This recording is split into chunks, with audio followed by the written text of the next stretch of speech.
Supreme court bulldozer ನ್ಯಾಯವನ್ನ ಅಸಂವಿಧಾನಿಕ ಅಂತ ಕರೆದ ನಂತರ ಕೂಡ ಬಿಜೆಪಿ ಸರ್ಕಾರದಲ್ಲಿರುವಂತಹ ರಾಜ್ಯಗಳಲ್ಲಿ ಅದು ಯಾಕೆ ನಡೀತಾನೆ ಇದೆ? ಸುಪ್ರೀಂ ಕೋರ್ಟ್ ಆದೇಶಗಳನ್ನ ಸರ್ಕಾರಗಳು ಬಹಿರಂಗವಾಗಿ ನಿರ್ಲಕ್ಷ್ಯ ಮಾಡಿದಾಗ ಪ್ರಜಾಪ್ರಭುತ್ವ ಅನ್ನೋದು ಏನಾಗುತ್ತೆ? ಭಾರತದಲ್ಲಿ ಸಾಮೂಹಿಕ ಶಿಕ್ಷೆ ಅನ್ನೋದು ಸಾಮಾನ್ಯ ಮತ್ತೆ ಕಾನೂನುಬದ್ಧ ಅನ್ನುವಂಥ ಒಂದು ಸ್ಥಿತಿಯನ್ನ ನಾವು ಕಾಣ್ತಾ ಇದೀವ. ನ್ಯಾಯಾಂಗ ಎಚ್ಚರಿಕೆಗಳ ನಂತರ ಕೂಡ ಈ ಅಕ್ರಮ ಧ್ವಂಸಗಳಿಗೆ ವೈಯಕ್ತಿಕವಾಗಿ ಯಾರನ್ನು ಯಾಕೆ ಹೊಣೆಗಾರರನ್ನಾಗಿ ಮಾಡಲಾಗಿಲ್ಲ? ಧ್ವಂಸದ ಬಲಿಪಶುಗಳು ಬಹುತೇಕ ಮುಸ್ಲಿಮರೇ ಯಾಕೆ ಆಗ್ತಾ ಇದ್ದಾರೆ? ಮತ್ತೆ ನ್ಯಾಯಾಂಗ ಯಾಕೆ ಈ ಒಂದು ವಾಸ್ತವವನ್ನ ಉಲ್ಲೇಖ ಮಾಡದೇನೆ ಉಳಿದಿದೆ? ಸುಪ್ರೀಂ ಕೋರ್ಟ್ ತನ್ನದೇ ಆದಂತಹ ಆದೇಶಗಳನ್ನ ಜಾರಿಗೊಳಿಸೋದಕ್ಕೆ ಹಿಂಜರಿಯೋದ್ರಿಂದ ಕಾರ್ಯಾಂಗ ಅನಿಯಂತ್ರಿತವಾಗುತ್ತಾ?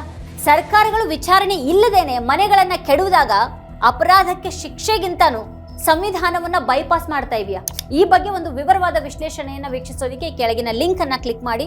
ನೀವಿನ್ನೂ ವಾರ್ತಾಭಾರತಿ ಚಾನೆಲ್ ಅನ್ನ ಸಬ್ಸ್ಕ್ರೈಬ್ ಮಾಡಿಲ್ಲ ಅನ್ನೋದಾದ್ರೆ ಈ ಕೂಡಲೇ ವಿಡಿಯೋದ ಕೆಳಗೆ ಕಾಣ್ತಾ ಇರುವಂತಹ ಸಬ್ಸ್ಕ್ರೈಬ್ ಬಟನ್ ಹಾಗೆ ಪಕ್ಕದಲ್ಲೇ ಇರುವಂತಹ ಬೆಲ್ ಐಕಾನ್ ಪ್ರೆಸ್ ಮಾಡಿಬಿಡಿ.